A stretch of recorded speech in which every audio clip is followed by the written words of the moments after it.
एक बार एक चक्रवर्ती राजा अपने देश का भ्रमण करने के लिए अपने महल से अकेला ही बाहर निकला और रास्ते में एक जंगल पड़ता था। उस जंगल को पार करते राजा को पानी की बहुत प्यास लगी। वो जोर जोर से चिल्लाने लगा, कोई है जो मेरे को ठंडा और शीतल पानी पिलाए। तो इतने में थोड़ी देर में आवाज आई, हे राजन घबराओ मत, मैं आपको पानी पिलाता हूँ। वो एक लकड़हारे की आवाज़ थी और राजा ने ठंडा पानी पिया। खुश होकर लकड़हारे को बोला कि कभी भी आप मेरे राज्य में आना, मैं आपको एक अच्छे पुरस्कार के साथ सम्मानित करूँगा। मैं आपसे बहुत खुश हूँ। थोड़े समय के बाद लकड़हारा राजा के पास उसकी राजधानी में गया और उसे अपनी गरीबी के बारे में बताया। राजन, मैं अपनी गरीबी से बहुत दुखी हूँ, कृपया आप मेरी मदद कीजिए।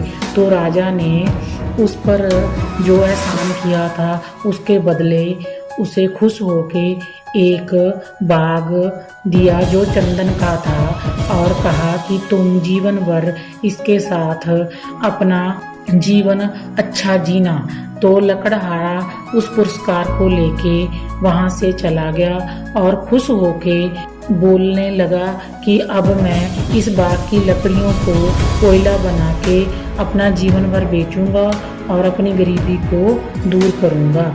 थोड़े ही समय में लकड़हारे ने सारी लकड़ियां काट के कोयला बना के बाजार में बेच दी। आहिस्ता आहिस्ता सारा बाग खाली हो गया। केवल कुछ ही वृक्ष बचे जो केवल छांव के काम ही आ रहे थे। थोड़े दिनों के बाद राजा वहां से अपने मंत्रियों के साथ जा रहा था। देखा उस बाग से धुआं निकल रहा है। उसने कहा, देखो मंत्रियों, ये वही बाग है जो हमने लकड़हारे को पुरस्कार में दिया था। मंत्री बोले, हाँ महाराज वही है। तो लकड़हारे के पास राजा जब पहुंचा, देखा सारा बाग बेरंग हो चुका था, सारी लकड़ियां कोयला बन चुकी थी। तो राजा एकदम अचरजित हुआ और बोला लकड़हारे को, आपने सारे बाग को कोयला बना दिया?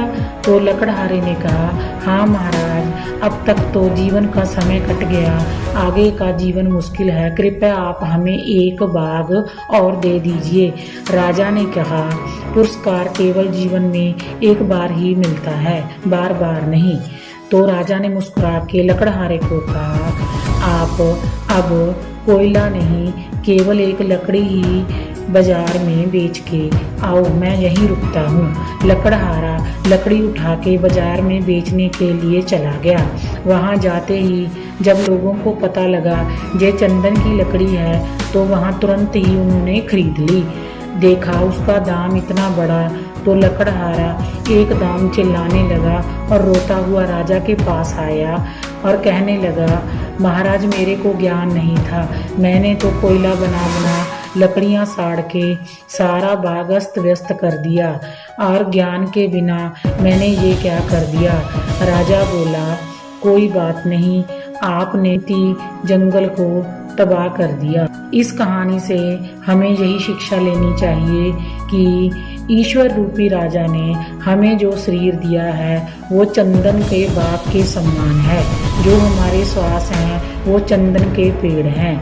जब तक आय को चंदन का बाग पुरस्कार में दिया था, इसी तरह ईश्वर रूपी राजा ने हमें ये बहुमूल्य शरीर हमारे जीवन में पुरस्कार के रूप में दिया है।